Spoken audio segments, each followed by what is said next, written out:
Hello students. In this session, we will discuss the characteristic of reactive power compensating device. And this one is the last characteristic for the voltage stability analysis or to understand or to examine the voltage stability analysis. So, the, the next important device in a power system is the reactive power compensating devices, and one has to model the behavior of the shunt capacitor for the understanding of the reactive power compensation, or we can say the voltage stability. Clear? So let us start with the first one is shunt capacitor. So the most inexpensive means of providing the reactive power and voltage supports, although we have today more sophisticated reactive power compensating devices. Yes, you maybe or you must have studied in the power electronics and HVDC facts subject these sophisticated devices for reactive power compensating. But we are here to understand the generalized concept, this characteristic of compensating device for voltage stability analysis. So the first one is shunt capacitor. So yes, it is the most inexpensive means for the providing the reactive power and voltage control devices. But yes, the fixed shunt capacitor or series shunt capacitor, they are the most inexpensive devices for this reactive power and voltage control devices. There. So the generator spinning reactive power is made free. That is, suppose a reactive power demand is made by the shunt capacitor. So using the or switching of this shunt capacitor into the system, it will add an extra spinning reserve of reactive power for the generator, and the demand on the generator will be reduced. A demand on generator to fulfill the reactive power will be reduced by the switching this shunt capacitor into the system. Clear? So that the reactive power will have some spinning reactive power. Clear? Spinning reactive power. Yes. Okay, spinning reactive power reserve using by switching this reactive power, which can use in very short time when the shortage of the supply or to fulfill the demand of reactive power. After switching the shunt capacitor into the system, it will use or add some extra spinning reactive power reserve, which will help for the generator to sustain during the voltage stability or for the voltage control of the voltage control for the system. Clear? So the reactive power generated by the shunt capacitor is proportional to the square of the voltage. So here we have understood that the shunt capacitor will help to the improve the react or to compensating the reactive power by adding some spinning reactive power reserve into the system, and also it will help to support the voltage or improve the voltage at generator terminal. Clear? Next, yes, the reactive power generated by the shunt capacitor is proportional to the square of the voltage. Clear? And here the some limitations for these shunt capacitors using for the compensating devices. So the first one is in heavily shunt capacitor compensator system, the voltage regulation tends to poor. That means if the value of more for the shunt capacitor compensated system, the voltage regulation tends to poor. Clear? Beyond the certain level of compensation, stable operation is unattainable with shunt capacitor. So within or up to some certain limit, you can compensate the reactive power, or you can control the voltage level, but beyond some certain limit, the stable operation is unattainable with the shunt capacitors. And when the system voltage is low, we want more reactive power. Yes, we know very well, if the voltage magnitude is reduced due to some reason, or we can say the change in voltage or change in load, or load demand is increased, the voltage magnitude is decreased, hence we need to more reactive power. But if the reactive power injected by the capacitor is decreased during the system conditions of low voltage, the var support, that means volt ampere reactor support, is dropped, and thus compounding the voltage stability problem.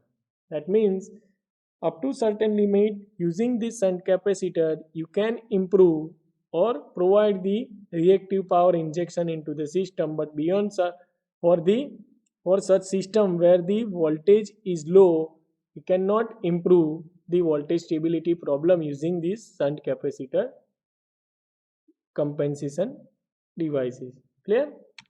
So here, for to overcome such drawbacks or limitations, nowadays we use the regulated shunt compensation. And in normal voltage regulating range, the SVC, you must know about the SVC families. Two famous devices. The first one is TC, or yes, TSC, thyristor switch capacitor, and the TCR, thyristor control reactors. So yes, the homework for you from this theory is you need to identify the difference between these two compensating devices. Okay, so in regulated shunt compensator to compensation, to overcome this limitation of switch capacitors or shunt capacitors, so in normal voltage regulation range, the SVC will be in a position to maintain the voltage constant. But outside this voltage regulation range, SVC will behave like a capacitor. That means only it will act as a shunt capacitor. But yes, the limitation of the shunt capacitance for the low voltage system, that will be overcome using this regulated sum compensation. If the outside its range, then it will be used as a only just like a shunt capacitor, and we know very well the behavior of shunt capacitor for the shunt capacitor switching for the system, that is, it will add or improve the some reactive power spinning reverse to the reserve to the generators, and it may also improve the voltage regulation of the system. Clear? So now uh, it is now no more in a position to regulate the actually reactive power, and the reactive power consumed by the shunt capacitor is proportional to the square of the applied voltage. Yes, that we have seen, or even you have seen in the subject of HVDC and FACS controller. Clear? So now the characteristic of the synchronous condenser and the characteristic of statecom are extremely identical. Only the difference is one is for the rotating device, yes, and one is for the static device. Clear? One is for static device and one is for the rotating synchronous condenser for the compensating the reactive power from this system. So nowadays such devices are used for the voltage regulation, or you can say reactive power compensation. So by understanding the behavior of such compensating devices, you can overall predict the voltage profile of the system, and using that you can predict the voltage stability of the system. Clear? The next one is, yes, but the advantage of these devices is that even when, yes, that is the drawback of this shunt capacitor or switching of the shunt capacitor only. Yes, even when the voltage is low, they are capable to inject the reactive power, whereas in previously we have seen, yes, the limitation for the low voltage or poor voltage, it will not in a position for this shunt capacitor to provide or compensate the the compensate the reactive power. Clear? So that limitation is overcome by this second regulated compensating devices, regulated shunt compensating devices. So yes, the low the voltage is low, they are capable to inject the reactive power, and that is have an internal voltage source. So using that internal voltage source, they are in a position or capable to inject the reactive power into the system during the low voltage condition of the system, and this continue to supply the reactive power down to relatively very low voltage, and that is how they are maintain the reactive power or regulate the voltage to the for the system. And that's why we need to understand the characteristic of this compensating device, that how they are maintaining the voltage at or maintain or compensating the reactive power and maintain the generator terminal voltage or the bus voltage magnitude within acceptable limit. Clear? And the last one is, we do not use this series capacitor. We do not use the series capacitors in distribution system, but we have series compensation in transmission network. If we are considering the case of the distribution system, then we are use only the capacitor bank switching, okay, or reactor switching, but the series compensation is used in transmission network. So the advantage of the series capacitor is that the reactive power generated by the series capacitor is proportional to the square of the current. That is, it is not dependent on the change in voltage, and therefore the series capacitor are self-regulating. That means using this series capacitor, it is voltage independent. So using these, you can say that the series capacitor, if you are using the series capacitor for the compensation, then they are the self-regulating, because as earlier we have seen the shunt and shunt capacitors which are the proportional to the square of the voltage, but here in the case of series compensation, the series capacitor is, or power generated by the reactive power generated by the series capacitor is proportional to the square of the current. Clear?